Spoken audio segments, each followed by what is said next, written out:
I was born without tear ducts.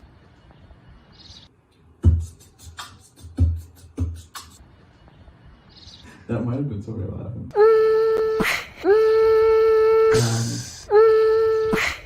Because we're all trapped inside.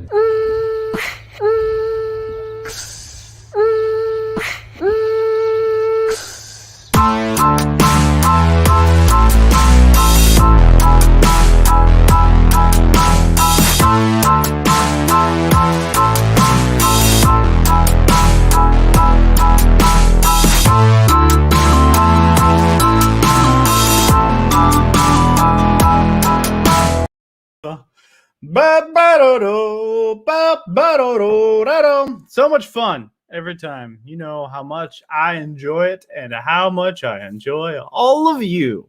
Sorry, that was a really weird way to start. Thank you for tuning in to Plus Time, a live stream comedy show to get us all through this. I'm your host, Jameson Rogers. And as always, I'm here to remind you that even though things suck right now, there's at least a possibility that they won't always suck. They say comedy is just tragedy plus time. We're in the midst of 1,000 global tragedies, but if we keep our heads down, keep taking all the extra time to create things, one day we can all look back on this and laugh, right? That is, if the world continues to spin. Getting us started off right is my co-host of 32 episodes now, and my brother of 28 years, Drew Rogers. What's up? Hey, man. How you doing? I'm doing. Dude, I love that shirt. Cameron got it for me. Cameron is our other brother. It is a Wolf's Ridge shirt. That's a very, very cool design. I'm actually just gonna put you in the center of the screen real quick. Boom! Hey, that's a cool shirt. Yeah, I guess I should advertise for them. Maybe I'll get some money. Wolf's Ridge. I know we've talked about it several times. First of all, Wolf's Ridge makes really great beers anyway. Nobody's paying us to say any of this, by the way. They just make really good beers. But they also is what we're getting at. Yeah, they should start paying us, is what we mean. But at the beginning of the pandemic, they were like the first ones to be like, we're going to figure out a way to do this safely. Right? Mm. So shout out to Wolf's Ridge again. We've done this several times, I feel like. We're big fans of Wolf's Ridge over here. Mm-hmm. But I usually drink whiskey on the show. But, if you wanted me to drink Wolf's Ridge beer, then, you own me or whatever. I just remembered I just made some hot chocolate just before the show. So I'm going to go grab that real quick. Okay, cool. I understand. But can you still hear me? Yeah, I can still hear you. Perfect. So we're taking a little walk. Oh, hello, Father. You can't see what we're doing, but at the moment... Tell Dad I said hi. I will. He just went the other direction. Okay, fine. Why are you screaming at me? I didn't mean to. I'm sorry. I knew there was distance. I knew you had walked away, but I didn't realize I didn't have to adjust my volume to still be heard.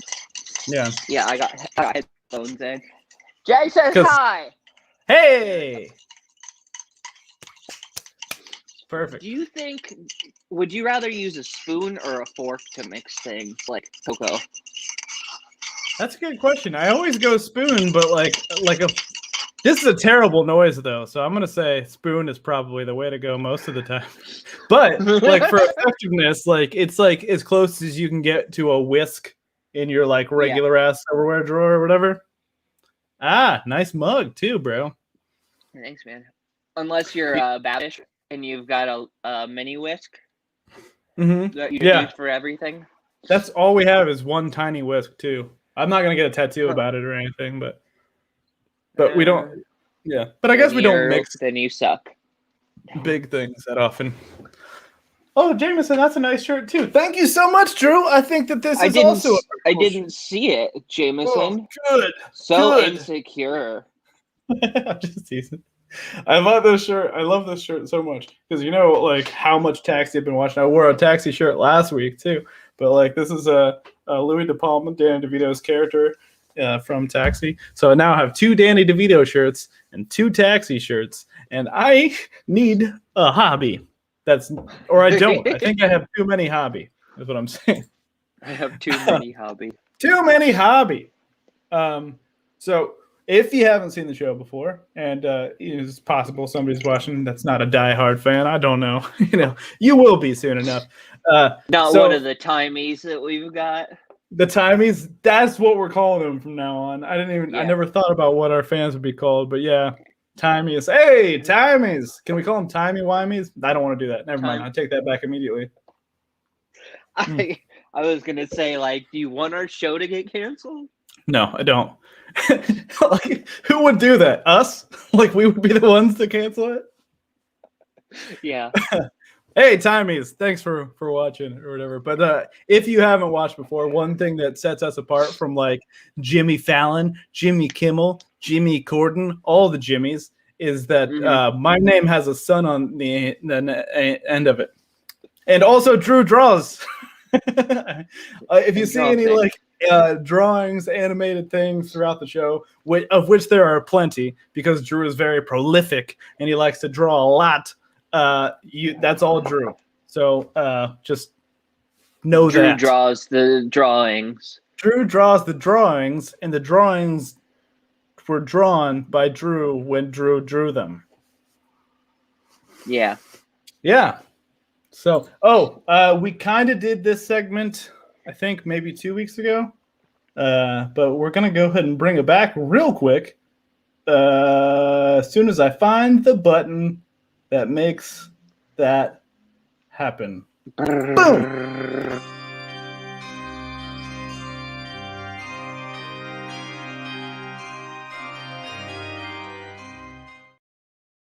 I wasn't gonna do this, but I just felt like a good time to do it. Here's some bullshit I bought on purpose, right? And these two things are kind of a set, right? And I bought them at separate times. I bought this here R2D2 flask at an anime convention I went to with my friend. I don't like anime. There's like 2 animes that I've seen in their entirety. It's like Cowboy Bebop and another one that I don't remember. But like I went with him and we had a great time. And I bought a cool R2D2 flask. And then at ComFest one year, I bought this little C-3PO Polly Pocket. So it's got like the whole cantina scene in it. Got the Millennium Falcon. It's pretty sweet. I'm glad I'm thankful that this didn't have drugs in it, because sometimes it does. Anyway. It's like a toss-up at ComFest. Yeah, you never know. Anyway, so I have that set of C-3PO and R2-D2 that hold my vices, I guess. So that's my bullshit that we bought on purpose. Also, I think I just like want to open that up. This is a cool segment to do. Like a lot of us just like buy a lot of dumb shit sometimes, but like we're proud of it. So if you have like cool stuff like that, like if you have some bullshit that you bought on purpose, let us know about it. Maybe we'll have you on the show to talk about it. Okay. Yeah. The timey-wimies report in. You brought it back. You said timey-wimey again, and now I feel like our place here is less secure. Yeah. Maybe I'm trying to get the show canceled. Please don't cancel the show, Drew. Please don't cancel the show. You have the power. I'm just like, find your own artist, you asshole. About ready to get to our next guest? Our guest? Let's do it. All right, cool. We're going to take a quick break, and then when we come back, we will do that.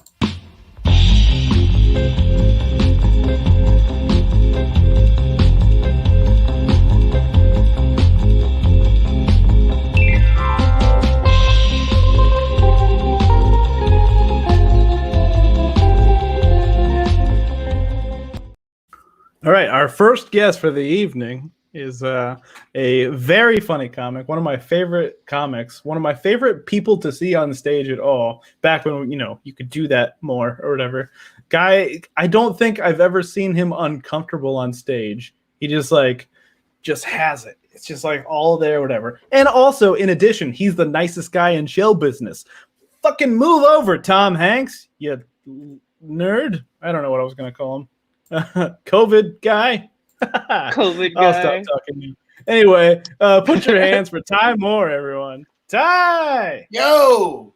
How's it Thanks for having going? me back, man. Oh, dude, love to have you back. Oh, like you'd be on the show every week if I had anything to do with it, and I do. I'd need you to make this commitment right now. Hey, man, I have no problem showing up. It's always fun swinging by the Time Studios. I love Cool, that. I like Time that. Studios. That's Studio cool. Time. Studio Has Time. Ty been on more than anybody else now? I think you have. No, I think this is third. Your third, Three, I or maybe. think.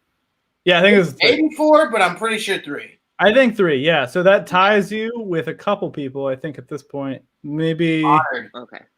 definitely Stevie J has been on 3 times. Yeah. Uh-huh. I think Stevie and I were on one of the shows together.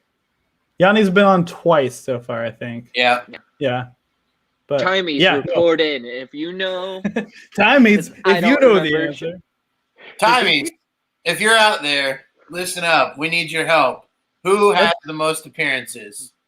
Let's hear from Timey real quick. First up, we got Ty's mom. There go my son. Shit. Yeah. Thanks for watching, Ty's mom. Oh, we said that almost the same time, Drew. Oh, high-five man, you about Big Brother is real. Okay. There you go. Hell We did yeah. it. Like, I should have done maybe like a that. Oh, yeah. And also, Fenner points out that I did not compliment your shirt. We're over here talking about our shirts. You got your Braylon Edwards shirt on. Yeah, there's a lot of terribly spoons sorry. on mustard, beer, red wine, assuredly. Because I took that first sip of red wine. Mhm. I'm drinking this beautiful $4 bottle that I got. There's a Dollar General near my house, and they sell $4 bottles of Cab, and that's been Cab. awesome. Is that your go-to? Cab's I out? think now because it's $4. I like Pinot Noir. Mhm. I've grown an appreciation for that. Yeah. Cab is as far as like the health factors, it's up. It's not better than Pinot. I've read, which sounds awful to say. That just sounds like, oh my god, I want to barf. I mean, it's no Pinot, but Like, yeah, I want to barf spreading my internet knowledge of wine. Like, who the fuck are you? Stand down. I'm drinking it out of a whiskey glass. First of all, that tells you everything you need to know. It's kind of like a life goal of mine to never drink wine in the appropriate glass, glass. the receptacle. receptacle. Although Yeah. my godfather got me a like a Yeti wine thing because I like my wine chill. I like it cool. I don't like. Oh, even your reds. Interesting. Yeah, yeah. I normally go with reds. Yeah, Yeah. I like red wine. I usually drink it like room temp. myself. Yeah, and that's most people do. I just think I'm a psycho, and it's like I drink coffee. I was drinking iced coffee before it was popular. Like I would just put 2 cubes of ice in there to go from piping hot to like drinkable. Mm-hmm. You know, so I could get it in the morning more efficiently. It's an old trick that I used to do with like Mrs. Grass soup back in the day. My mom will know all about that. She used to make me that for lunch, and I didn't want to wait for it to cool off, you know. And I didn't want to. You've seen cartoons when they blow soup and it goes back in the bowl.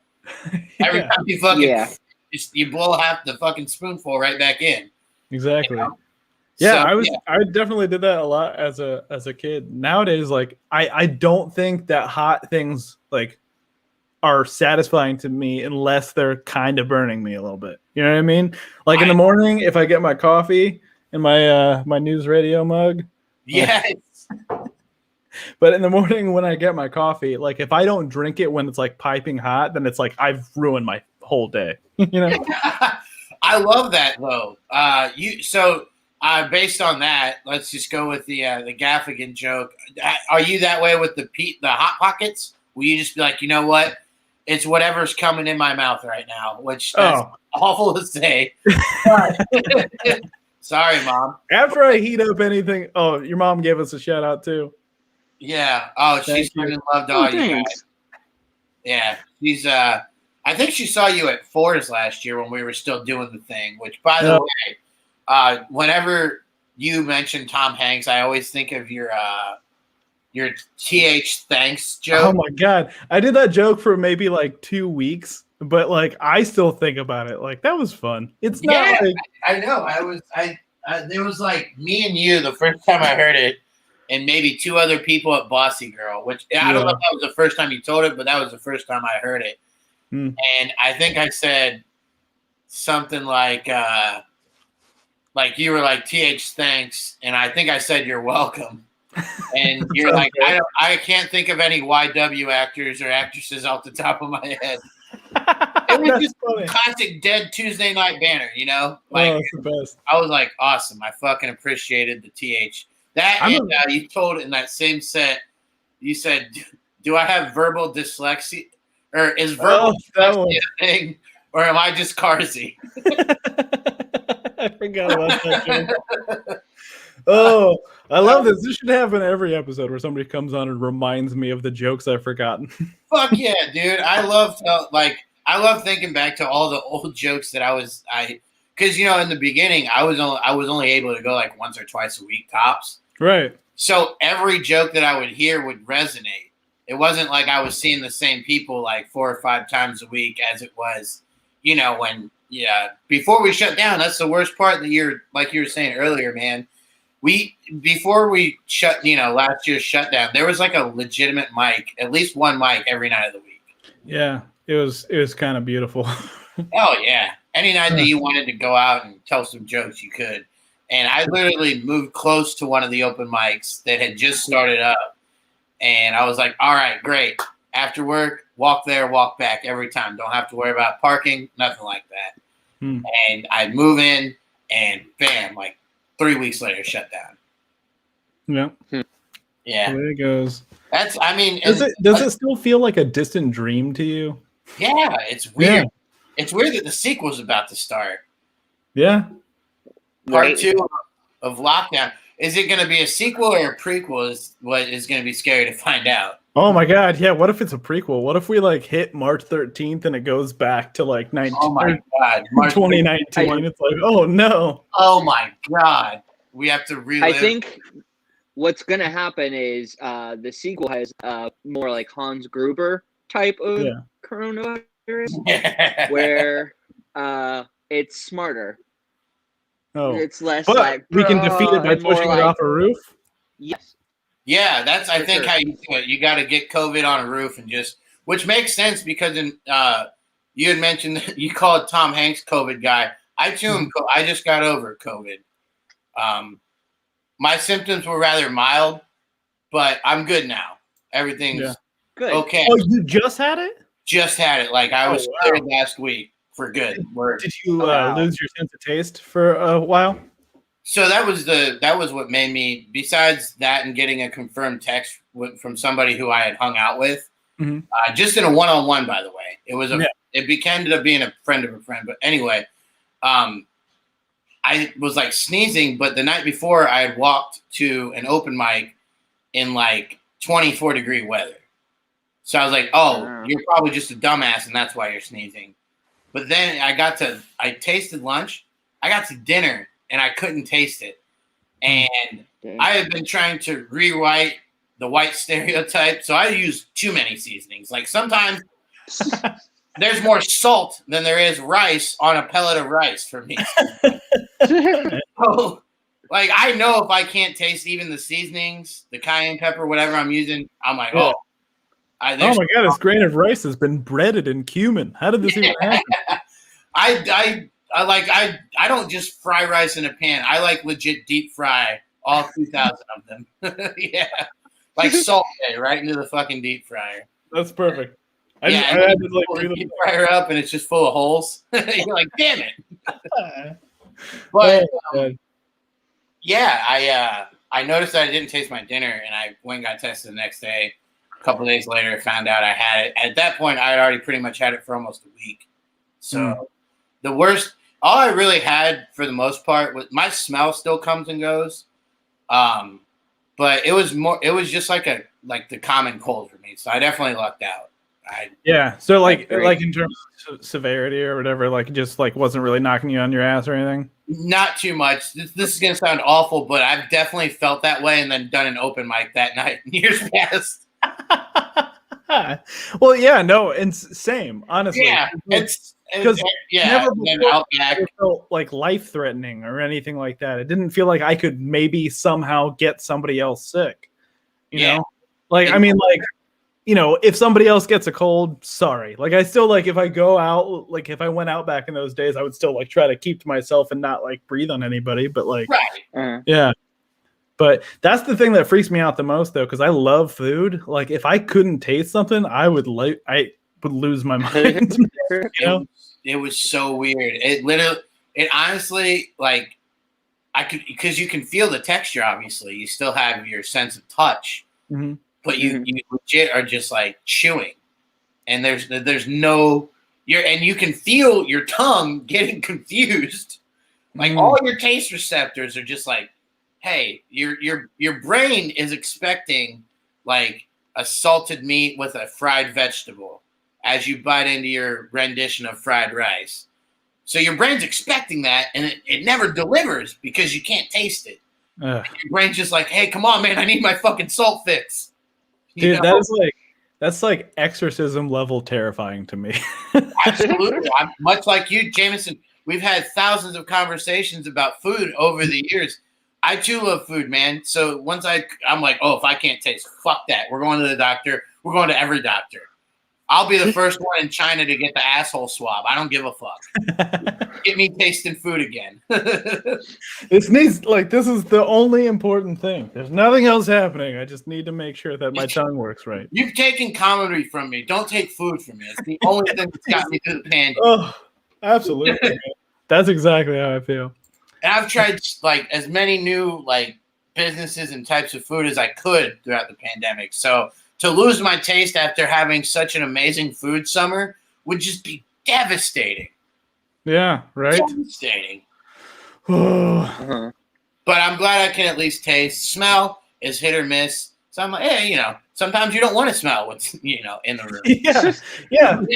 Some days that would probably be quite a plus. It's absolutely. Like, I'm kind of, now here's the downside is I need to just make sure that we're not skipping like certain basic hygiene for too long. Because, fair point. If it ever gets to a point where maybe, you had to carry too many groceries in the house and you build up a little sweat that you didn't expect to, there's that reminder that you're like, oh, man, we're going to have to bump the shower up a couple hours early tonight. Yeah. But now that we can't smell, I just like, I can't believe I've been sweating for 3 days. I don't stink. Yeah, it's so weird. Why doesn't anybody want to hug me? Yeah, I was gonna say, like for me, I don't see anybody enough to. I feel like if Anna and I both had COVID, like we would probably just be smelly as hell, and it would just be like, who knows? On that same note, like this is a kind of a weird thing, but like so how they say antiperspirant deodorant is supposed to like be linked to Alzheimer's or dementia or something in some way. So I got real concerned about it a few months ago, and I was like, fuck it, I'm not sweating enough. I could take a shower as quickly as like I need to or whatever. So I stopped using antiperspirant deodorant, used some regular ass deodorant. But then we still had antiperspirant like hanging out, and the other day. I put it on again, and since then I feel like my brain's been sharper. I don't know why. Like I don't think that there's any science behind that, but I just like noticed like I feel like I'm more aware over the past few days, and that doesn't make any sense. I think your brain, maybe because you had developed such a need for it, your brain's receptors circumvented the potential side effects. Like the side effects came in, but you also have years of built-up tolerance to antiperspirant over the years. It's kind of like the negative equals positive. Yeah.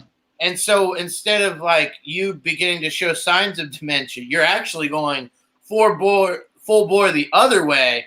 I'm going to start running my sports bets through you because I'm trusting everything you say going forward. Not that I have cool.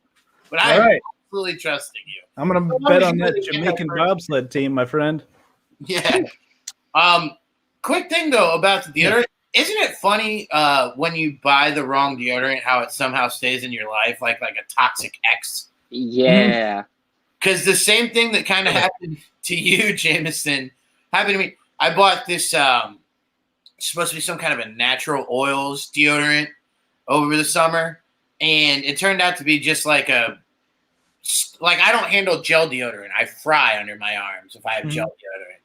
So it kind of is like a gel deodorant. Even though it's not chemically made, the harshness still kind of hits if I use it. Yeah. So I'm like, I'm going back to my regular Arm & Hammer. Fuck it. So I went back to that. I lost that regular Arm & Hammer 3 times. This is the 3rd time, and I can't find it anywhere. Bummer. And I got a feeling that natural oils deodorant is just hanging around, Hiding it. taking it out. Did he kick it out of my window? I'm on the 7th floor. You know, it could make it look like an accident. All of a sudden, I'm getting talked to by my landlord. They're like, Ty, you got to quit throwing deodorant out of your window. I'm like, you don't understand. These things have a life of their own. I don't have a choice in the matter, man. Yeah. I want the comfortable deodorant. I want to reach for cereal and not have my skin peel. I'm tired of that shit. Oh, I love how there was a moment earlier on in the show where I was like, we only have one guest. Is this going to be like hard to fill time? But like talking to Ty is just the easiest thing in the world. Oh, I love it. I love you, buddy. I'm going to give you a high five from right here. Oh, no, other hand. Pretty Other close. way? No. Yeah. Wait. Yeah. No, we'll figure this out. Physics are so hard. Isn't it? Yeah. I'm over here, bud. I'm the other. There we go. Oh, we did it. Hey, let's do the woogity, woogity, woogity, woogity, woogity. There we go. Ty, are you ready to get to our next segment? Yeah, why not? Cool. No, Cool. conversation with you is great. Just to end the point, I've actually been told, hey, you're up next in the middle of several of our conversations.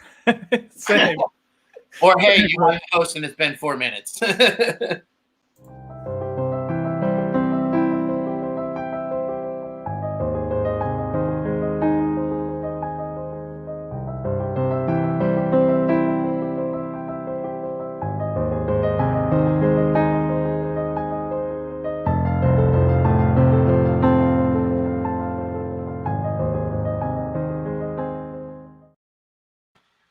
So, Ty, I don't know if we were doing this segment on the show last time you were on or not, but this is a segment called Whose Neighborhood Is This? And the way this works is since Drew and I are both named Rogers, we have to compete each week to see which of us gets to keep the title of Rogers, right?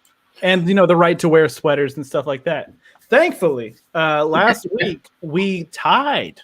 So right now we're kind of on equal footing. We've had a good week, an equally good week, I'd say, wearing sweaters, saying our last name, that kind of thing. But this time's time to settle it. And the way this works, Ty, is what we're going to do is we're going to show like a chair. Anna has curated a whole bunch of different chairs from different walks of life. And Drew and I are going to each guess like what the chair's name is and what the deal with this chair is. Right? And Ty, your responsibility is to award points based on any criteria you see fit. Like if it's like this person was funny, this person had the name of the chair right, this person probably makes good poutine. I don't know, whatever the fuck you want to do. I know you make good poutine, Jameson. I have never done it. I was thinking about that as soon as I said it. I was like, I don't think I've ever actually made poutine, but I would. All right, let me know when you do because you and Jameson. I will say this though: if Drew and I made poutine, Drew would probably win. Drew's a very good cook. Fuck yeah. That's true. Mm-hmm. He's also I'm the pretty resident. good cook. Not that it would be I wouldn't be like, oh, suck it, Jameson, and be like, oh, sweet, there's more poutine here. Okay, so first up, this is a chair of some kind. Drew, you want to take the first one? So name and what its deal is. Yeah, what's its deal? You know, I think it was made just for contemplation. You know how sometimes you just gotta sit and think about something? That's all you could do in this chair. You weren't allowed to do anything else but that. Just, It's like a Greek thinker. They were like, we need a chair for that. Yeah. So that's where Heinrich came from. Chair. Heinrich is the name of the chair? Yeah. Okay, cool. I like it. To me, this looks like an Evan. I'm going to say this chair is named Evan. And it is actually, it's a lunch counter from an Arby's in Montana. Never been to Montana. Don't know if that works. Oh, this one is actually called Chair. Shit. Oh. Yeah. It can be found in the Fancy. National Museum of African Art, Small, low chairs similar to this one are used throughout much of Côte d'Ivoire. I don't know if I said that right. A chair is typically owned and used by an individual man. It is carried over the shoulder when he leaves his house for a social gathering in a community. I kind of love that, dude. That'd be great if you just like took your chair everywhere you Oh went. yeah, they just described lawn chairs in America. Essentially, this is the grandparents of lawn chairs. That's is what it is. Yeah, I love it. So what do you think, Ty? You can award points based on any criteria. I already said that. All right. So here's where the trouble lies for me is I like Andrew's name. Mhm. I like Jameson's character description. You can split it up any way you want to, if you want. But the issue that I have is I'm a little pissed off at how factually accurate you were, Jameson, that was in an Arby's in Montana. Because people forget this was the blueprint for the very first Big Montana back in 1981. And what makes me mad is that somebody thinks they can make a Big Montana without any fucking roast beef ever. And it's not your fault that you upset me with that comment, I but you understand. upset me with that comment. I have to give the points to Andrew in this round. I'm so sorry, Jameson. It's not you. It's the factual information. How many points are we giving him? Let's give him 2. Why not? He named 2 them. points. Nice. Hell yeah. Yeah. Also, a shout out from our brother about said chair. He said, "That's a sexy chair. That's a sex chair." And you know what? That's probably right. It looks like a sex chair. Dude, Henry Someone the has Third had sex played on sex or near that chair. on that chair. Yeah. That was like the first sex swing. Chair. Next up, what do we got here? Oh, that is a cool chair. That is, I'm going to say this chair was made in 1963, specifically for Warren Beatty's house, Yeah. but not in a room that he goes Oh. into, just a room where he like makes guests wait and stuff while he talks about making more Dick Tracy or whatever. Like, and you know, it was made, but like, he knew he wanted to at this point because Dick Tracy's old. Sorry, I just found out about some information about Warren Beatty and the whole Dick Tracy situation. Doesn't matter. I don't want it to color your opinion of what I'm saying here. It's also glass, so it's see-through, kind of around all areas. And this chair's name is Scotch. Butter J. Scotch. Drew?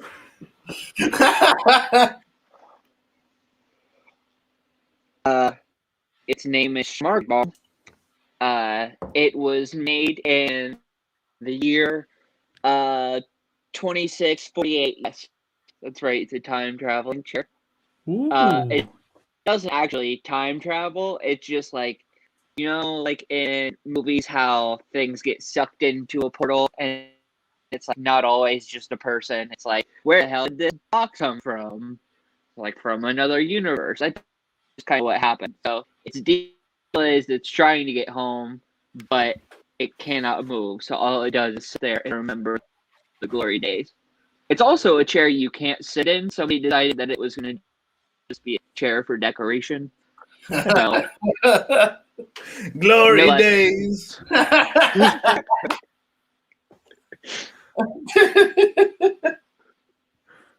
All right, yeah, no, we got to find out more about it. Okay, armchair. All right. Oh, fuck Do you. it. Not you, Jameson. Sorry. Smithsonian Design Museum. Tub type armchair formed from single upright curved sheet of thick transparent plate glass with D-shaped seat cushion upholstered in woven fabric with orange and yellow grid patterns. Not original. Seat supported by 3 metal fittings inserted through glass on left and right sides and back. fancy. So, to clarify why I exclaimed "fuck you," Mhm. The one complaint that I was going to have about this chair was that there are no comfortable armrests. Yes, and they have the nerve, the And gall. this son of a bitch at the Smithsonian called this an armchair, sir. You actually are great at irony. I will give you that. Whoever, sir or madam, or they, them. Cooper Hewitt. I don't know. It feels like a dude. I don't know. It definitely feels like a dude's because it's funny how you both described it because when Jameson was talking, in my head, I thought, this is a futuristic chair. And then when you said that it felt like it was from the 60s, I see that in the cushion. So what I think it is I think Andrew's concept of it being a teleportation device that maybe is stuck now. I feel like it's definitely a futuristic chair, but the padding is an homage to the past. And if you're writing a show about this chair and all of its travels, it goes back to the 60s couch, which was with the first time traveler, and it looks at it for advice in sticky situations. Oh. So that's how I What feel about the chair. Having said all that, once again, I don't know why I'm such a big name guy. Jameson, I'd like to award you 2 points because naming this chair Butterscotch absolutely delighted my soul. I'm so glad. But yeah, I want to see the pilot episode of that series, like that chair. All right. Oh, Drew, you want to take that? So I would watch that show though. It's an interesting enough chair to build a show around. Yeah. This chair is called it's named Doc. It was once owned by a doctor in a small town who had no actual training. He just sold elixirs. Anyways, the chair is all that's left of him. He actually is haunting it, and that's why it looks like a ghost chair. So they're like, oh no, it's Doc's ghost chair, and it just like kind of scoots across the floor. Doesn't like scare anybody.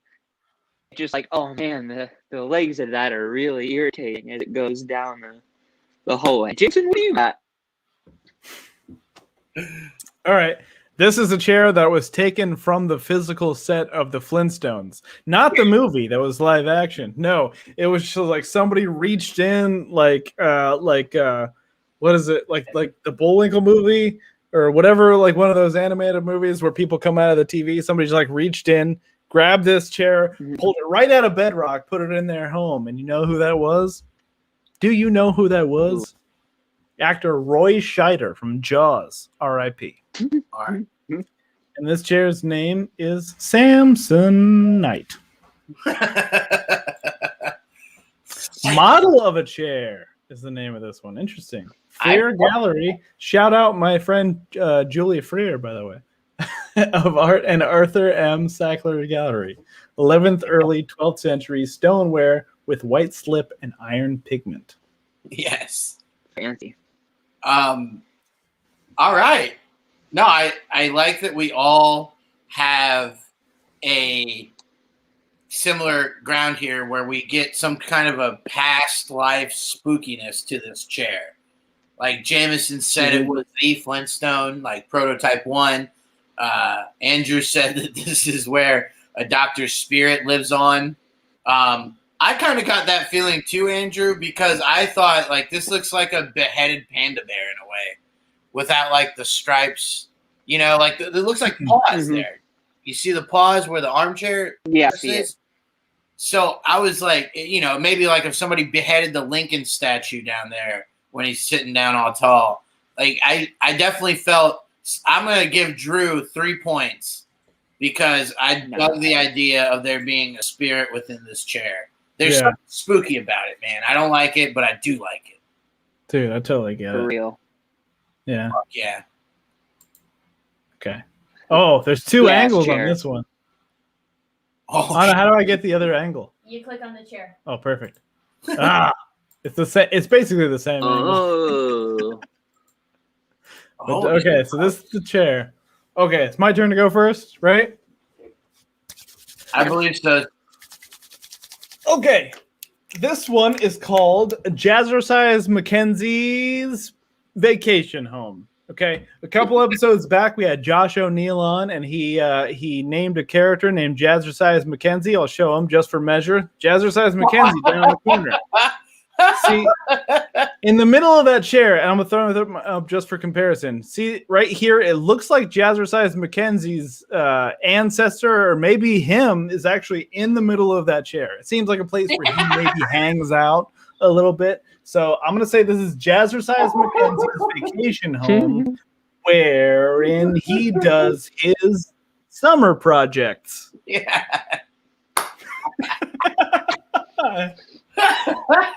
Yeah. I'm sorry. I'm pretty happy with that because, like, it's the shape is very similar, isn't it? All right, Drew, go ahead. I default to you for that one.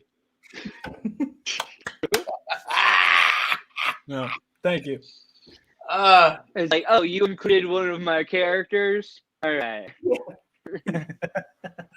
I want to give Jameson 3 points for that. That definitely, even without context, looks like a guy named Jazzercise McKenzie's chair. Like, without context. You hear the name Right. Jazzercise McKenzie, and you're like, that's the fucking chair he sits in the fucking patio room. You're right. 'Cause I picture summer home, maybe like Punta Cana or something like that. That's the chair that he has in the patio room. And, yep, when he's drinking his midday coffee after lunch, and he's like, all right, time to hit the typewriter. And he goes and he plops down in his great-grandfather's chair. Also, if you look at Jazzercise McKenzie having all those eyes, and then you see the subtle differences between this chair, it looks like when you get hit in the head and you kind of have double vision for a minute, and you see more than one of the thing, and one looks like it's a different quality for whatever reason than the other one. That's what it looks like he's seeing all the time. Click on the image of this. You'll like. I think I'm making sense. Yeah. See. And he's got like 8 eyes, so he's seeing both of those at all times. Yeah, I definitely can see that more like in this angle. Yeah. Right?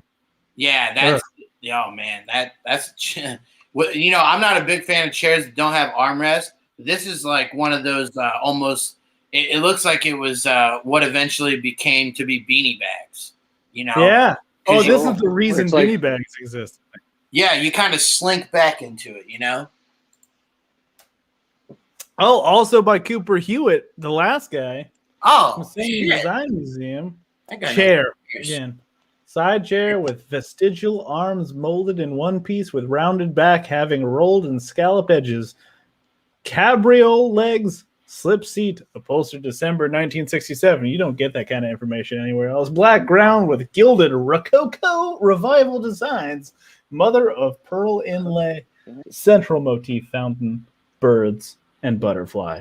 Beautiful. And the home of So fancy. Jazzercise McKenzie. That's All right. that's what that's a hell of a chair right there. That's a damn good chair. All right, last chair. And You guys ready you know for what? this? I think I also have the natural appeal to it because if you look at its design, it's just a bar stool, but instead of being propped up on like a barber chair pool, it has legs. It has like a bar stool top. Let's look at that again. Yeah. Yeah. The good bar stools that have the backs, you know? Yeah, for sure. Like, but it has legs. So like if you're at a bar that has tables, that's maybe the chairs that they fuck with. That's the way to go. To pay homage to Jazzercise, of course. Right. All right, I think it's your turn to go first, Drew. I can't Oh. remember which. Yes. All right, you ready for this? This is the tiebreaker. Or we don't break the tie. Who knows? Ooh, okay. Go for it.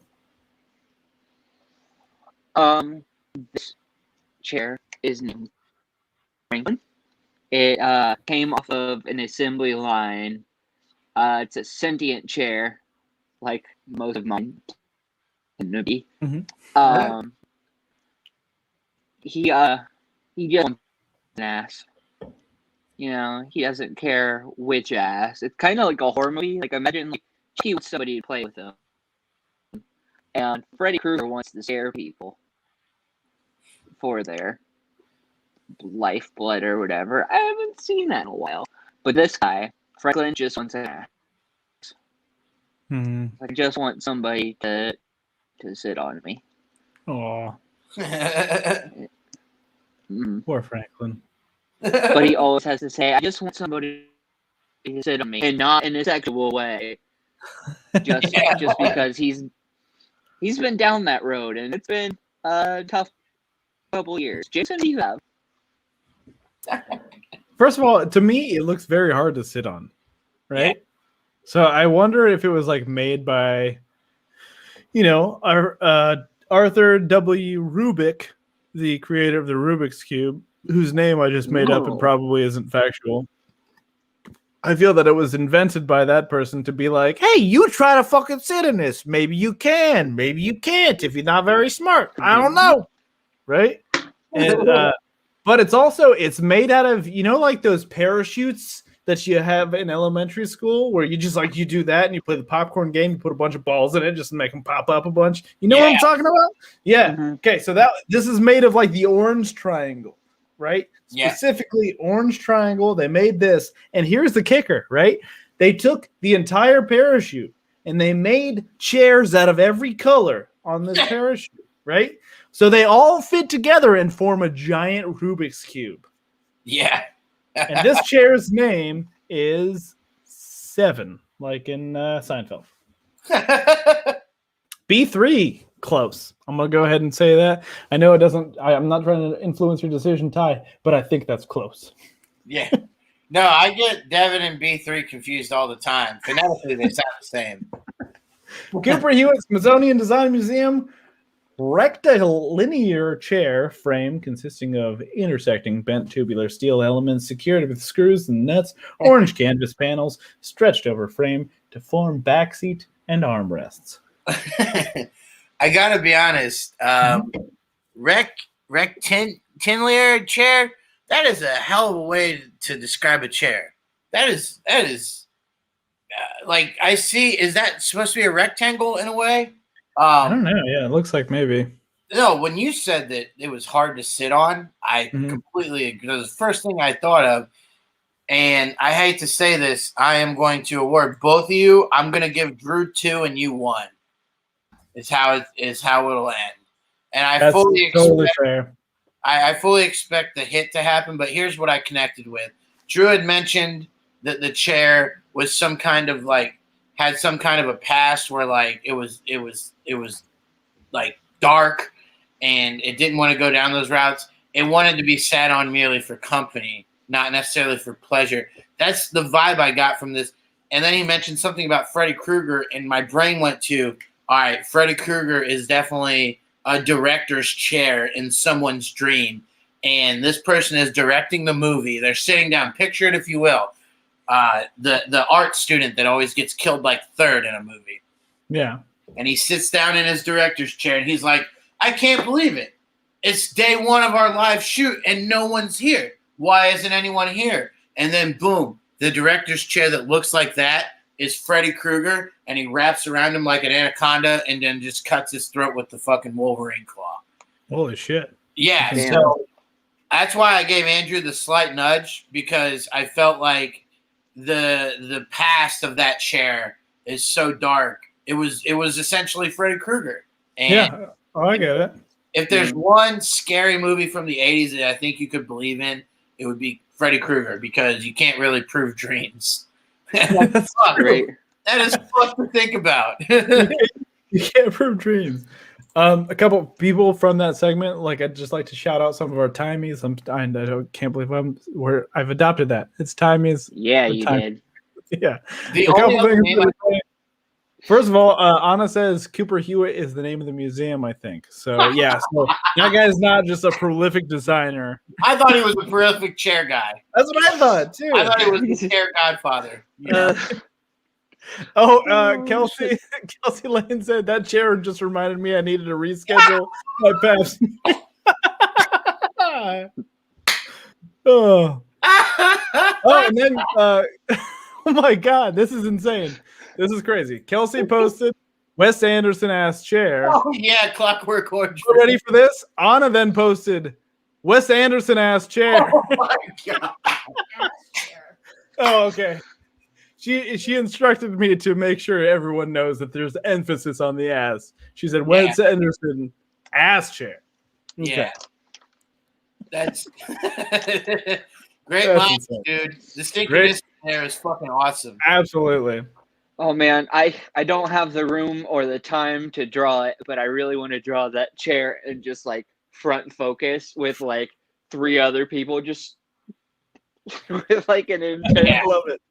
background and all of it is color coordinated. Oh my gosh. That would Oh take my God. forever. Ty, first of all, I've been jealous of your hair for always. It's badass. right? He got Yeah, great hair. And during the pandemic, I was growing mine out pretty long. Like, Like I was proud of it. it was like rivaling old like pre-pandemic Thai hair at that point. It was Yeah. like so cool. But then like one day I got real sweaty playing GTA and I just like fucking took some scissors to it. That's the one thing I completely relate to. Oh my god. I am glad that I have this long of hair at this point in my life because there was a time from like ages probably, I don't know, 17 to like 26. If it was above 75 degrees, either outside or inside somewhere, I was just pits back. Like I had a tramp stamp of sweat just on any shirt. I remember one time I went to a graduation party in an air-conditioned building, but because it was a classic Ohio summer hot day where it's like humid and hot for no reason, like the air conditioning wasn't even enough, and I sweat through my khaki shorts. And this kid came up to me, he was like, "Your butt's wet," and I'm like, "Oh my god, people can see that." You're like, I'm over here like feeling how wet my butt is, but geez. Yeah, like I've had butt sweat before. I just didn't know it could soak through my fucking khakis. You know what I mean? So I definitely relate to needing to cool off in any environment as soon as possible. Also, I would argue that 28% of my sweat output from 2004 to 2006 was GTA specifically related. For sure. I once we got like a PS2 in the house, I was just like, this is it, dude. I am absolutely playing Vice City for all my days. That was a fun one. Fucking San Andreas. I am burning myself out, getting 5 stars, but knowing all the cheat codes. I've been saying, I have never owned a system beyond Super Nintendo before Drew gave me his PS3 pretty recently, and GTA 5 has not left the PS3 one time. Like we're just in it. Yeah. And it's fun, and I'm about 50% of the way through it now because I just casually. Oh, also, I just wanted to add, Kelsey Lane suggests I vote Ty as the next comedian to get cornrows. So, Johnny Collins is coming for your throne. Oh man, me and Johnny Collins in the cornrow battle would be absolutely hilarious. I feel like I am, dude. My cornrows on me would be very interesting, but I'd almost rather go French braids. I've always had an affinity for French braids. Are fucking awesome. You look at A$AP Rocky, he's rocked French braids. Awesome. Love a lot of his songs. Snoop Dogg back in the day when he first came on, fucking French braids. Awesome. Love French braids. French braids are fucking sweet. I assume Gerard Depardieu. I don't know for sure, but he's French and he had long hair for a long time. Yeah, I would actually agree with that. I mean, it had to start somewhere, right? And if they're going to name it French braid, I would only assume started somewhere. Yeah, kind of like the French fry, which, due to political differences, we tried to call freedom fries for about 6 months. And they were like, you know what? Let's just give the French at least fries, for crying out loud. And Irish people were once again passed over. Like, you had potatoes and you couldn't get it right. Fucking potato people.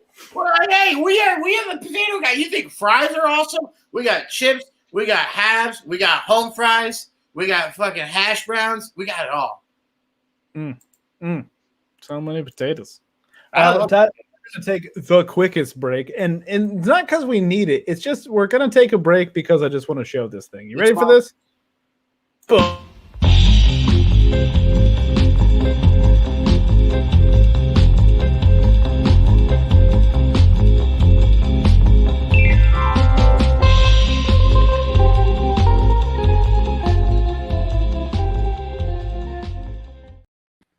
That's just a drawing that Drew did to demonstrate what happens to him when he has a seizure, right? Which sucks, dude. That's a bummer. That seems real hard. Yeah, your brain turns into brain goo for a bit. But I was able to draw through all that last week, so I felt pretty good. Except, Yeah, for those of you who were watching last week. Yeah. Yeah. No. Oh, you did that when you dipped out? Yeah. Or had you? Oh my god, that's insane. So yeah, about 3/4 of the way through the show last week, Drew had a seizure and he couldn't come back to the show. But then he made that.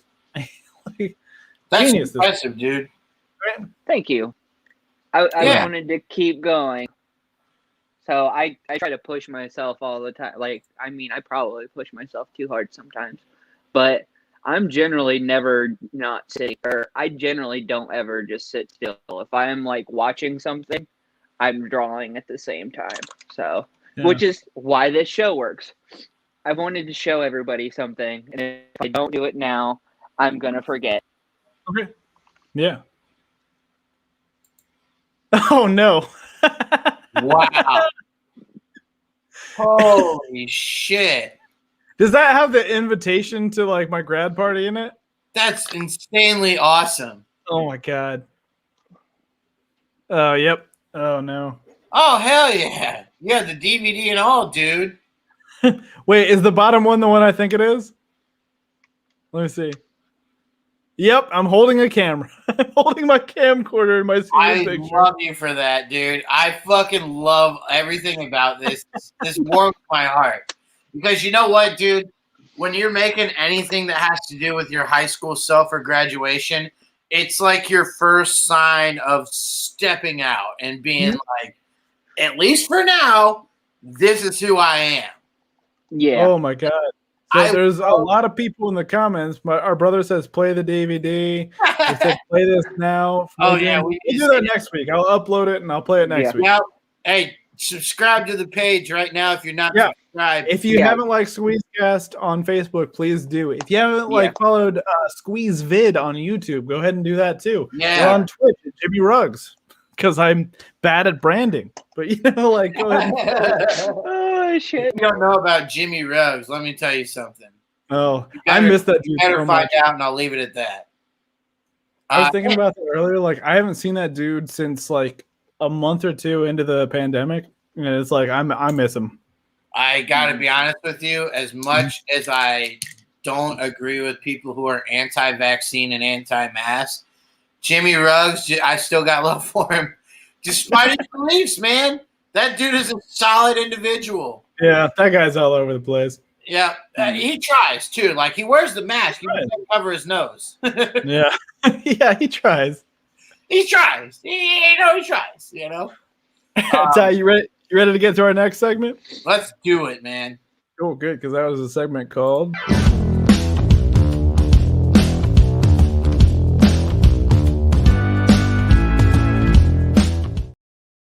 All right, that is a segment called Who Am I? And basically the way this works is we will show you a character that Drew has drawn, a character that Drew drew when Drew was drawing it. And we're going to ask you some questions about that character. Are you ready?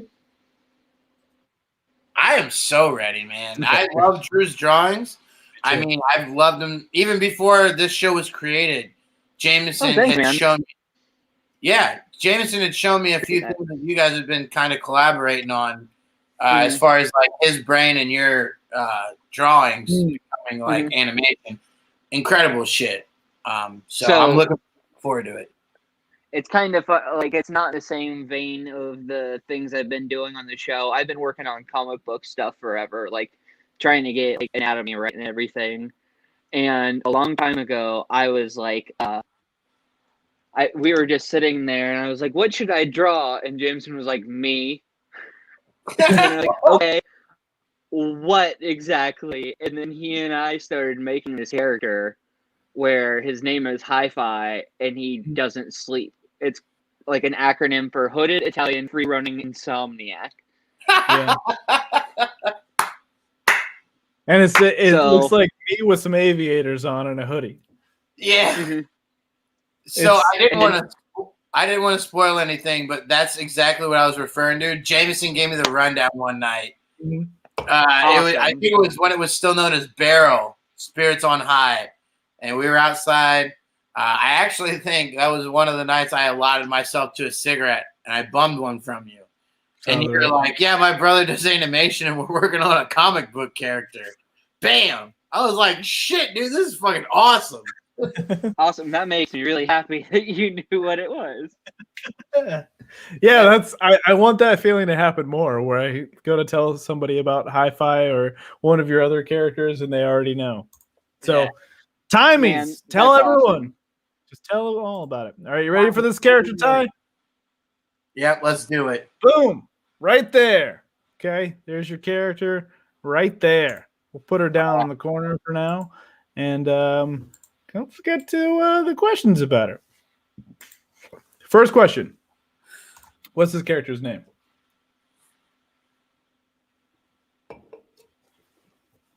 And you know what? Before you say anything, I feel bad because I assumed her gender. I said, and I did it again. I said I assumed their gender is what I mean. True. So I want to take that back, make sure that I'm not like putting that on you and your decisions. What is this character's name? Who are they? I did feel neutral at your implication, but I also appreciate your explanation. Having said all that, I think you bring up a good point because when I look at this character, I don't know. Is this a Kathy Bates character or is this Alice Cooper bringing back a reunion tour?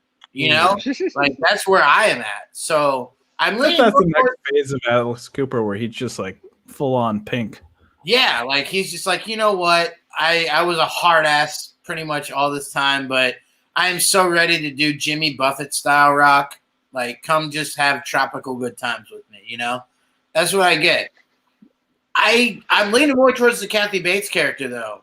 So I would like to name this character. I'm torn between Marguerite and Bertha. And I feel like Marguerite is my heart. Marguerite. I like full name, like first name, last name, Marguerite. Well, let me get a last name. Yeah.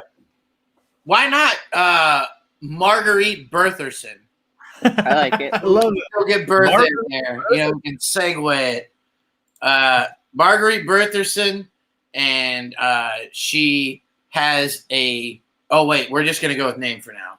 I don't. Yeah, whatever you want to do. It. I was character developing here because I feel like at my grade school, I think I was in like 7th grade, we started a school garden. And it was it was just this little plot of area and we could learn about plants and shit and horticulture. And it was decorated lively as well as the flowers. And that's the vibe. I get that this is maybe a horticulture major, perhaps. I don't know if she teaches at a university or grade school, but she fucking tells people about the goodness of plants out there, for sure. Shout out Marguerite. Marguerite. Love it. Bertha. I might also just want pizza. Yeah. That answers this question then. What's her job? That's usually the one I ask next. She is for sure in she lives in Mrs. Honeydew's house from Matilda. Is that her name? Mrs. Oh, Honeydew? I like that. She lives in that house. By the way, you just want to shout out that actress, Embeth Davidtz, who I think is fantastic. And she showed up a lot of shit for a long time, then she kind of disappeared. Where's Embeth Davidtz? Yeah. She's in Army of Darkness. Doesn't matter. Let's get her in season 2 of Queen's Gambit. Ah, hell yeah. Why not? Is there going to be a season 2? I haven't watched that. I don't know. I haven't watched it yet either, but it felt right, didn't it? Yeah, yeah, it did. All right. Her getting in the chess game feels right. All right. What do they eat? What does she eat? Oh, this is great. I want to parlay this into a 6-day-a-week vegan, but Sundays are for good food type of diet. Like, obviously plant-based. This is a plant person. This is a person that knows all the benefits of plants, eating many greens, all those good things, drinking like turnip juice. But even Marguerite Bertherson knows Sundays are for football, and you got to have barbecue ribs, wings. You need red meat. You need something that's been slaughtered. Even Marguerite knows that. Marguerite understands it. Yeah. Especially on Sunday. Like, great. We had a great week. Now somebody slaughter the pig. Yeah. You know what? We stuck to the diet. Go ahead and fry up the turkey. All right. What's her dream? Oh, man. Definitely for a worldwide unison on the diet regimen. Like, hey, let's all just designate Sunday for whatever the fuck you want. But other than that, let's try to live the plant-based lifestyle. I also believe that world peace comes from this character. It's not Kathy Bates where she breaks the author's legs. It's more Kathy Bates when she's Angus's mom. That's who I get. Oh. Yeah. You guys seem very peaceful. Look at her. Yeah. Yeah, that is peaceful, dude. And there's a wickedness to it, but it's like a polite wickedness. You know what I mean? Like, Oh yeah. like if you're playing with your cousins in the woods and you see her house, you're like, oh fuck, run away. But then you meet her one day because the ball goes in her yard, a la Sandlot, and you're like, oh, not so bad. Yeah. Her tea is delicious, you know, like she's got scones, you know. Did I cover this one? We covered this one, didn't we? Yeah, because that's how we got on M. Beth Davidson. That's right. Yeah. Did we covered this as well? Yeah. Just you're just too good at this, Ty. Oh, here's this one. What does she sound like? Here's the plot twist. Since we're going with Kathy Bates once again, we're going with Kathy Bates as the mom from Angus, but I want that accent from when she was Bobby Boucher's mom in Waterboy. Oh no, I can hear that now. I feel polite Southerner when I look at this lady. Like she runs a beautiful garden somewhere in Georgia, maybe like northern Georgia, where it's a little more mountainous. You know. Yeah. Like an incredible flock of land where she teaches. She takes people on tours, and she can for sure ride a horse, no doubt. That's how she gets around on the tours. And yeah, she's just like, dude, check it out. I'm growing this. If you eat this, you won't have back pain. If you smoke that, you may have the best dreams you've ever had in your life. You know? Yeah. All Dude, that. I love Marguerite so far, by the way. Yeah. No, this She character seems super brought helpful. piece I didn't know I needed just looking at her. Ty's mom gave Drew a shout out as well. Drew, you are awesome, my man. Wow. Oh, thank you. I really appreciate that. Yeah. Thank you Yeah. so much. My mom appreciates good drawings too. I really appreciate you giving me a shout out. Absolutely, man. And one more question. And Ty, I want to tell you, this is the most important of all the questions. You ready for this? I'm so ready. Who is, I fucked it up. Who is her favorite member of the Wu-Tang Clan? This is so tough because looking at her, I feel that she really loves Ghostface's like ability to write. Mm-hmm. But overall, she for sure relates to Method Man the most. Mm-hmm. Yep. I Like, feel it. Like you said that, and I was like, of course. Yeah, yeah, for sure. like she relates on a whole like intrapersonal level with Method Man. I feel like she probably dropped a new weed tea the same week that How High came out. Yeah. And she drank the weed tea, went and saw How High in theaters back when you could do that. And she was like, dude, I fucking need to meet Method Man. And Method Man and Redman and RZA are the only people that have been to her garden. That's amazing. Yep. I think she feels Method Man on just a whole. And again, that's no disrespect to anybody else in Wu-Tang. She obviously loves Ghostface writing. Yeah. She loves ODB's solo career. She loves that. But at the end of the day, her and Method are just kindred spirits, man. METHOD. Yes. Oh, by the way, underrated Biggie Smalls song is The What with him and Method Man. Oh, yeah, for sure. Yes. Oh, yeah. Underrated Biggie Smalls song. They get together and you can just feel the East Coast in the night. You can feel it, man. The You beat can feel hits. tall buildings in those lyrics, my friend. Yes, absolutely. Also, how funny is it to see people get confused when they're like, you know, Biggie predicted 9/11 when he said time to get paid, blow up like the World Trade. You're like, no, there was a bombing in the garage, dude. Learn history. And what was it, 91 or something? Yeah, Like exactly. 10 years. Exactly. And I think that lyric dropped in like 93. It's like, dude, fucking read one book. You'll figure it out. Oh, we got a shout out for Dean making a cameo over here. So thank you to Leah Smith. Hell yeah. All right. We're going to take one Good job. final break. and then we're going to come back and ask a bunch of dumbass questions. You ready for this, Ty? Dumbass questions are my bread and butter, sir.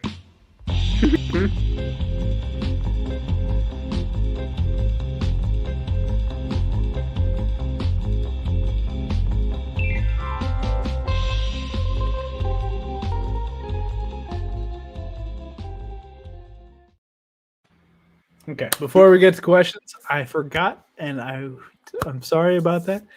Caption contest, you guys. We had a caption contest again this week. I'm going to show the 3 entries, and we're going to vote on which one's our favorite, okay? Cool. So, first entry, this one is from Ty Brunetti. I'm in incredibly poor health. I can't get a doc anywhere near me.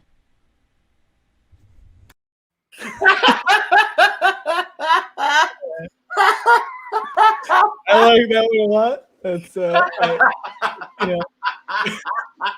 and also I just missed Ty Brunetti, so shout out Ty Brunetti. I don't know if No, I pictured him when I saw the original drawing of this. I was like, Ty Brunetti has actually worn that outfit on stage.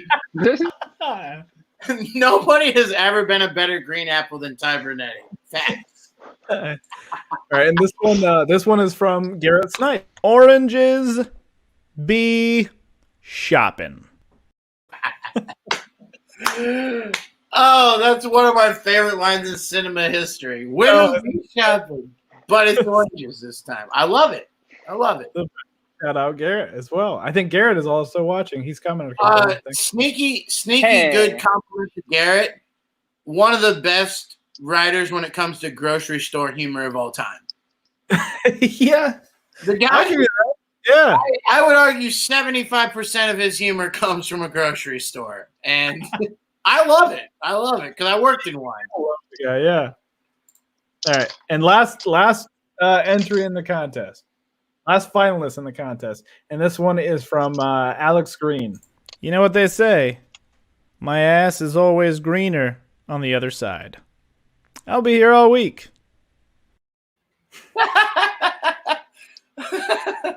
Dude, I love the fact that Alex Green's Apple just works a hotel lounge in 1984. He definitely smokes on stage, that Apple, for sure. Oh, sure. All right, so what are we going to do here, guys? Who's the winner? Do we need to see any of them again? I think I'm okay. But for Yeah. the audience's sake, let's do it again. Just roll all 3. Okay, cool. I'll do them rapid fire. I'm in incredibly poor health. I can't get a doc anywhere near me. Oranges be shopping. You know what they say? My ass is always greener on the other side. I'll be here all week. It's tough. I love all those jokes, but I have to admit, man, and this, if we get into the deep echelon of comedy conspiracies in Columbus, you can mark down this winner picking as one of those because I'm going with Ty Brunetti. It would look bad on paper if you researched our history that we've hosted the same mic together, done a lot of shows together. One of my oldest friends in the scene. Like, so, by the way, happy belated, Tyler, if you're watching. It's going to be bad on paper. Happy birthday. Happy belated to Ty Brunetti. Yes, Go on. happy belated Ty Brunetti, February 1st. But on top of that, I just Yesterday. Damn, sorry. Yeah. Go on. No, it's all good. Just the idea of an apple literally like trying to maybe put on like a false mustache and a hat, and he walks into a doctor's office like this. He's like, "Ugh, I've had this chest congestion for 3 weeks and I can't smell or taste." And even in a pandemic, they're like, "Get out of here, you fucking apple. We're doing 35% of our business from 1941 to 1995. Get out of here. We don't treat you." We don't treat you. Yes, the implications are pretty great from like that submission. Drew, what about you? Which one's your favorite? I'm going to go with Garrett. Maybe it's the grocery store part. Anybody who's worked in a grocery store has some sort of horror story from a grocery store. Oh, I worked in Shout that out as well. He worked at Meyer. Drew worked at Nice. Kroger. Yeah. I worked at Kroger. I get it. Rookie gang. I worked in a meat department at Kroger, Mm-hmm. and the week that I decided, okay, I need a new job, it started because I watched some kid accidentally, like, pour all of this just fucking, like, chicken all over the floor and all over himself. Or no, it wasn't chicken, it was beef parts, so he just got blood all over him. Oh, So that was the week that I was like, I need to start applying for a new job. jobs with less 'Cause blood. Yeah. Oh, it's like when I was a kid and I was getting potty trained. I pissed in my dad's face. It's the same thing. This guy with the blood, he waxed blood. He's not expecting blood to come in my face, in his face. When my dad sat me down on a toilet, and was like, "Hey man, you got this, right?" He wasn't expecting to get pissed in the face. He's like, "I've already had enough of that shit, man. What the fuck?" But What the the fucking grocery store, you're so right about that. Everyone's got horror stories. I remember one time I came in the 8 a.m. to 1 p.m. shift for guys that bag the groceries and help people out and get the carts. I was doing that. And before I went to mop around, they were like, "Hey, be sure to scrub aisle 6 real good." I'm like, "Why?" This dude that came in at 7, because he was like an inventory guy for beer, I believe.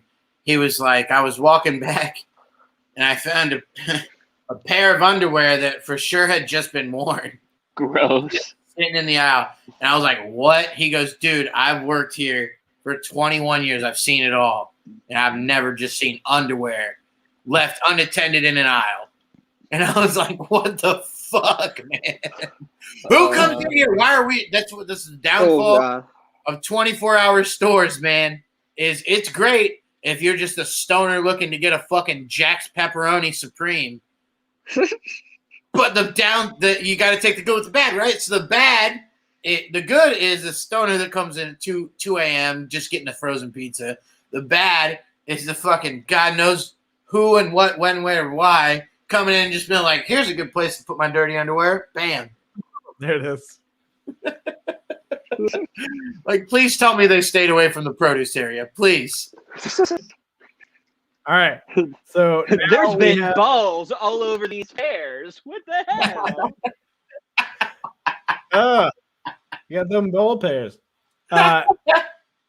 So we have a vote for the doctor one, and we have a vote for the oranges one. Is that correct? Yeah. I gotta break this tie, or just throw it into a loop, and it's all.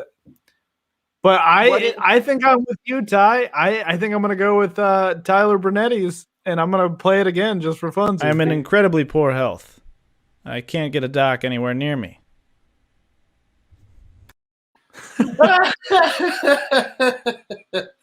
Hey, Shout out to Brunetti. I'm gonna go ahead and tell him on Facebook real quick. Yeah, and it may be a little bit of credit to the animation too, because I think the eyes moving after the punchline, that's also very Ty Brunetti. Like, Yeah, when, it is a little bit. when he isn't it? throws this punchline out there, he's so ready for the reaction. I almost edited the eye stuff out at the end, and then I was like, Yeah. no, I'll leave I'm it. so glad you left it in, because I've seen Tyler tell jokes and move his eyes in similar fashion as he hits his punchline. Mhm. Like, that joke and that animation encapsulated Tyler Brunetti so perfectly. And Yeah.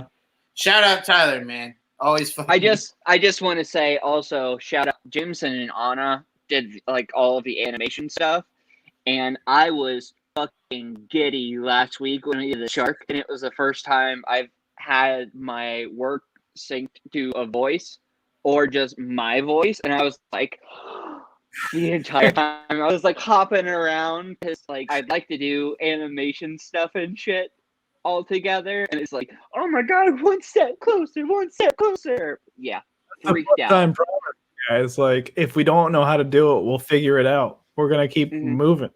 We Fuck do. Yeah.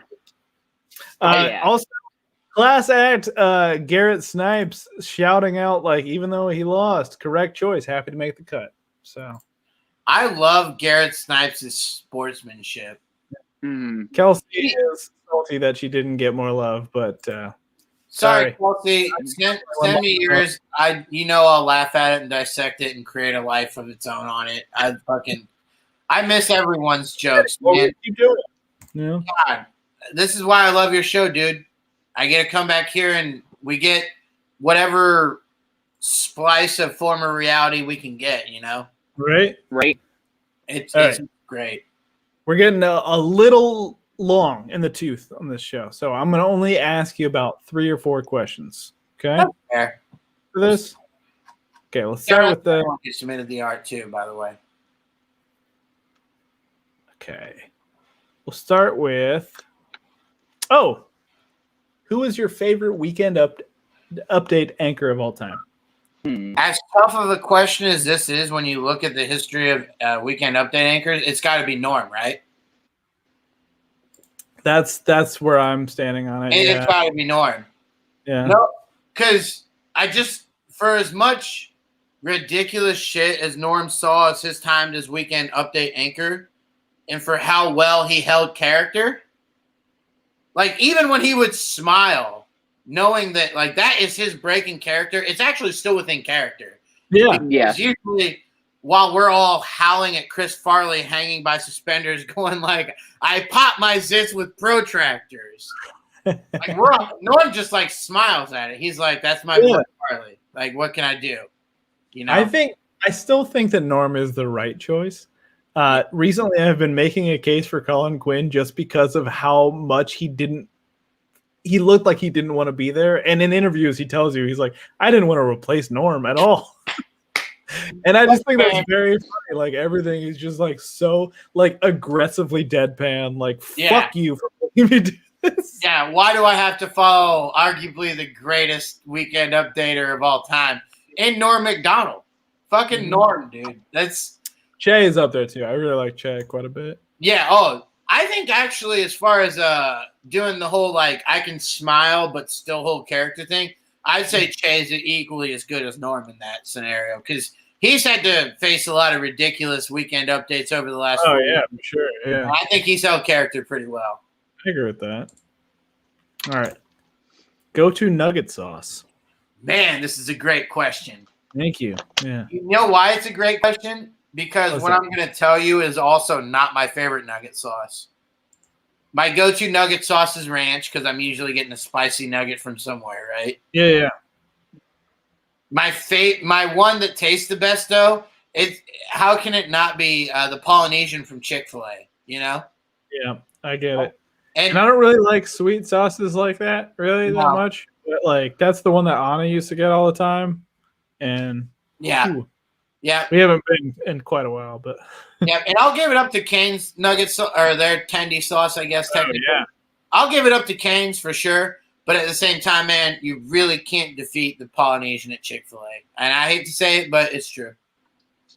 Yeah, I get that. Hold on just a second Shout out here. for the nugget sauce. Hell yeah. And last question here. Oh wait, yeah, is favorite sketch show, and this one is tough.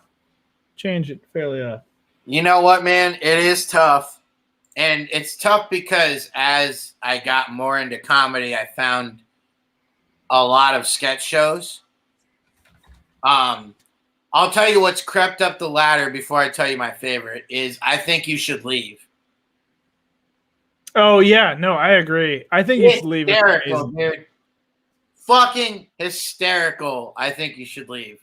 I think Key and Peele never gets enough love. But at the end of the day, favorite, it's got to be Chappelle's Show, man. Because that's like my favorite show, actually. So if it's my favorite show, then it's my favorite sketch show.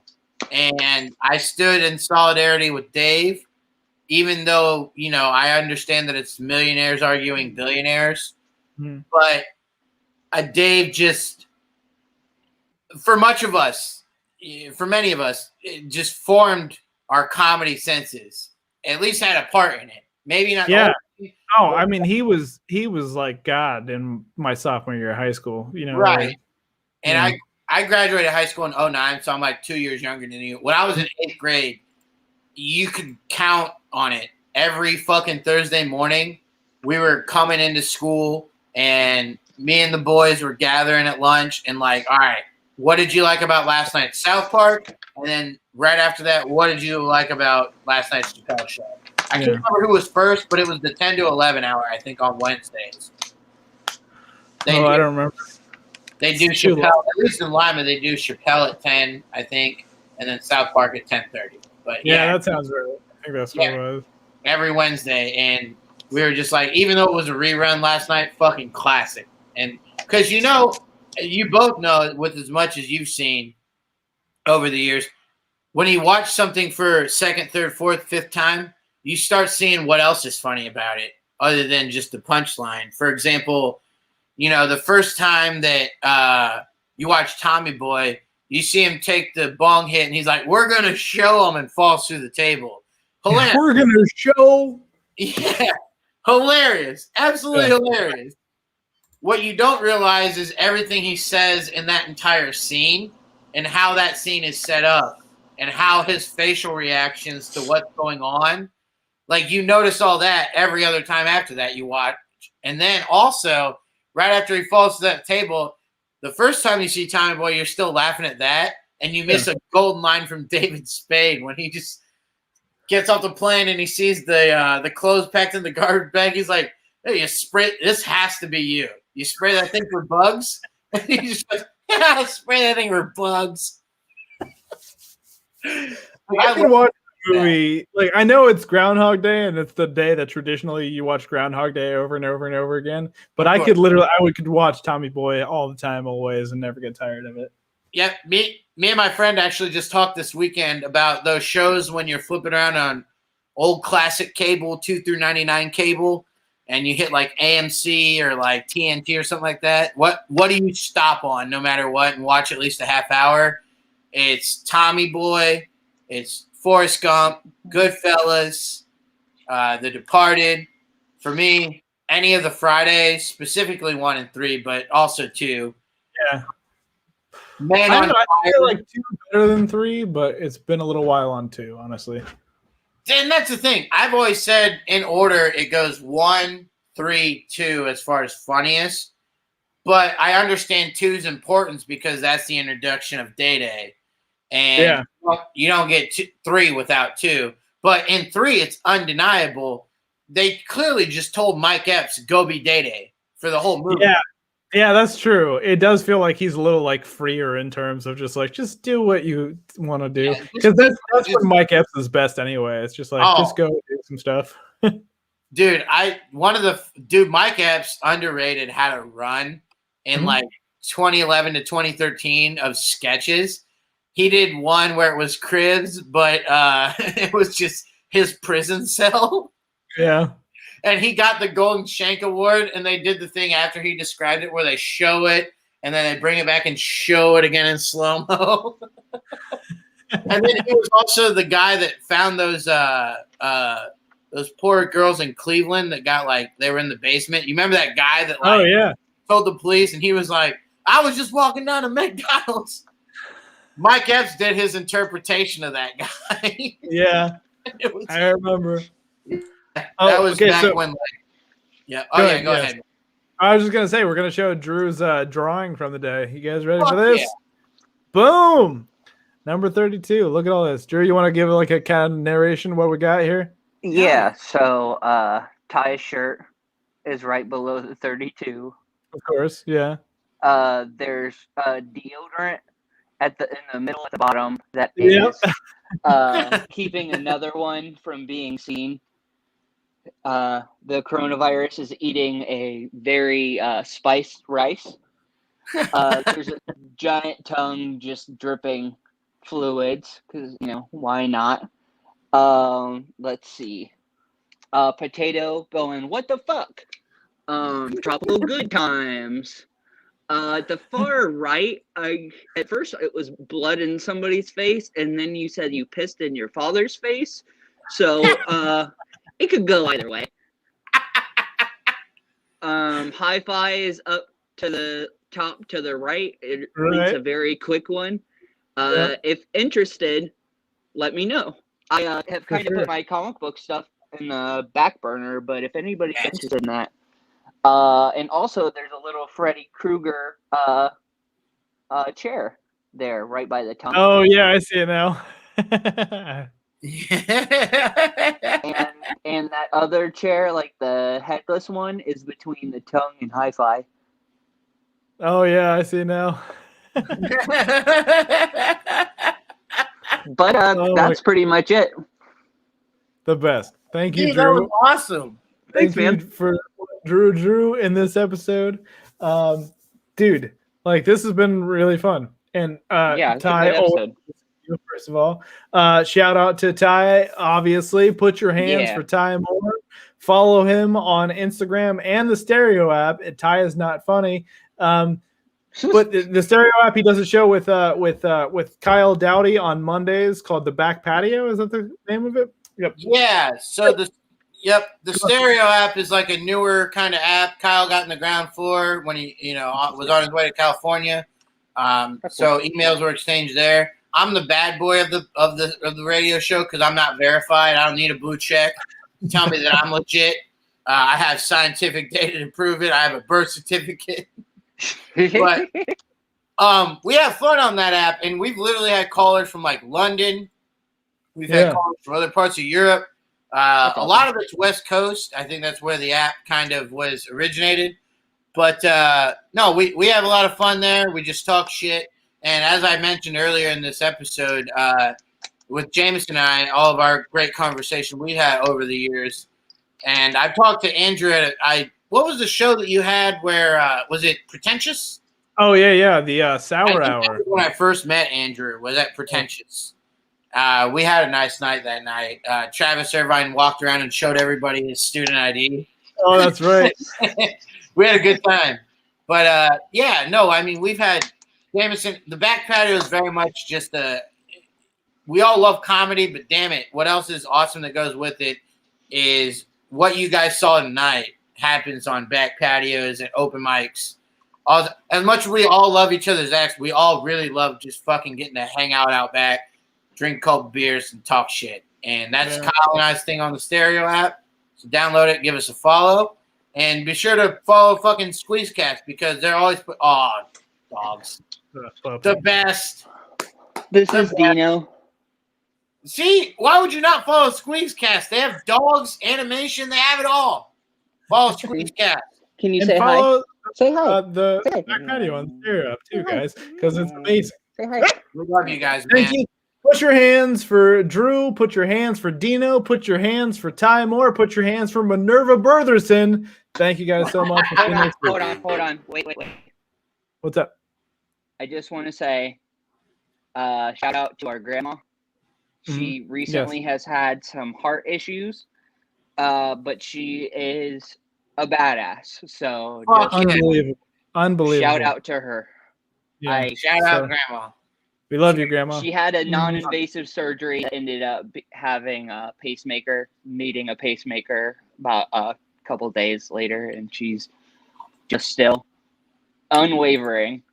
Yeah. So, Grandma, I Love love to you. hear it. If you see this, you're awesome. You're a badass, and that's all I got.